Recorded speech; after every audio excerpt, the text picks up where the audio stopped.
विधायक अशोक अरोड़ा ने गांवों का धन्यवादी दौरा कर सुनी जनता की समस्याएं। अधिकारियों को मौके से ही फोन कर जल्द समाधान करने के दिए निर्देश।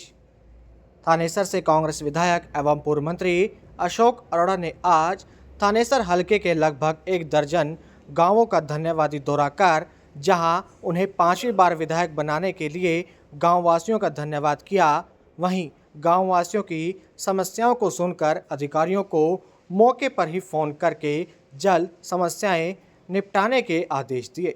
धन्यवादी दौरे के तहत गांव में पहुंचने पर ग्रामीणों ने फूल मालाओं से विधायक अशोक अरोड़ा का स्वागत किया। गांव बगतला में लोगों ने उनके सामने अपनी समस्याएं रखी। विधायक अशोक अरोड़ा ने अधिकारियों को ग्रामीणों के सामने ही फोन करके समस्याओं का समाधान करने के आदेश दिए। विधायक अशोक अरोड़ा ने आज गांव नरकातारी, जोगनाखेड़ा, दबखेड़ी, बलाही, बगथला, समसपुर, मुंडाखेड़ा, इंदबड़ी, ज्योतिसर, रावगढ़ और बाहरी गांव में धन्यवादी दौरा करके ग्रामीणों की समस्याएं सुनी।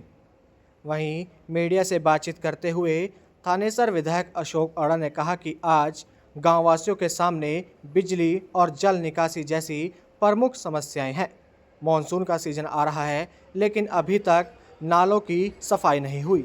बिजली के खंभे उखड़े पड़े हैं।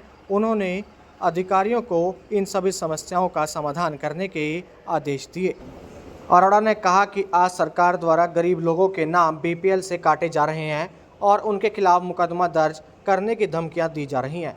अरोड़ा बोले, चुनाव से पहले वोट लेने के लिए भाजपा सरकार ने बीपीएल में इन्हें शामिल किया और वोट लेने के बाद इन्हें डरा धमका कर इनका नाम कटवाया जा रहा है। अरोड़ा ने कहा कि आज सबसे बड़ी समस्या बेरोजगारी की है। लोगों के सामने रोजगार नहीं है। इसी प्रकार गांववासियों ने बताया कि कुछ सरपंच ग्रांट लगाने में भेदभाव करते हैं, जो कि सरासर गलत है।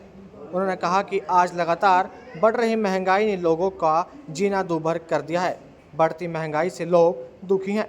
अरोड़ा ने कहा, उनके हलके की जनता ने उन्हें 5वीं बार विधायक बनाया है, इसलिए उनका फर्ज बनता है कि वह जनता के बीच जाकर उनकी समस्याएं सुने और समाधान करवाएं। इसलिए वह अपना कर्तव्य निभाते हुए गांव-गांव जाकर जनता का आभार प्रकट करते हुए समस्याएं सुन रहे हैं।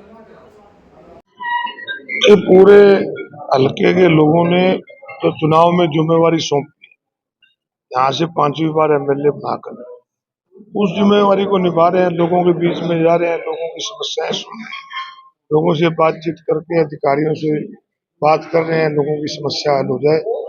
ये हमारी ड्यूटी है, लोगों के बीच में जाना, और लगातार लोगों के बीच में जा रहे हैं क्योंकि अब बरसात का सीजन शुरू होने वाला है। बरसात के सीजन में मेन समस्या हमारे यहाँ आती है कि नालों की सफाई नहीं होने की वजह से, आपके ड्रेन में पक्के न होने की वजह से बाढ़ आ जाती है, लोगों का नुकसान हो जाता है। तो उसके लिए अधिकारियों से लगातार बात चल रहा है, और क्योंकि जीरी की बुझाई का सीजन शुरू होने वाला है, इसके लिए अधिकारियों के समुचित बिजली का प्रबंध हो।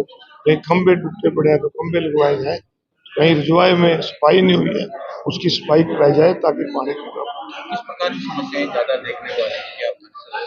मेन तौर पे तो समस्या देखो बढ़ती बेरोजगारी और जो ये बुढ़ापा पेंशन ये समस्या आ रही है, और लोगों के जो मकान की ग्रांट आती है उसमें कई जगह सरपंच अपनी मर्जी से जो पात्र लोग होते हैं उनको दे देते हैं, उनको नहीं देते, जो नहीं पात्र है उनको दे देते हैं।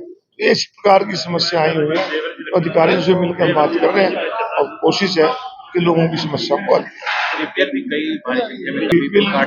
बीपीएल चुनाव में वोट लेने के लिए बीपीएल बना दिए, हम तो वोट लेने के बाद अब उनको धमकियां दे रहे हैं कि अपने आप कटवाओ, कईयों के काट दिए हैं, आप पे कार्रवाई करेंगे। तो इस प्रकार की दिक्कतें लोगों की हैं जिनको हम कोशिश कर रहे हैं क्या, क्योंकि मानसून का सत्र आने वाला है, बिजाई शुरू होने वाली है, तो ये छोटी छोटी समस्याएं गाँव में जाकर लोगों के पास, क्योंकि लोगों ने मुझे यहाँ से 5वीं बार एमएलए चुना, मेरी ड्यूटी बनती है कि लोगों के बीच में जाऊं, लोगों के बीच में जाकर उनकी समस्याओं को सुनकर अधिकारियों को निर्देश दिए जा रहे हैं।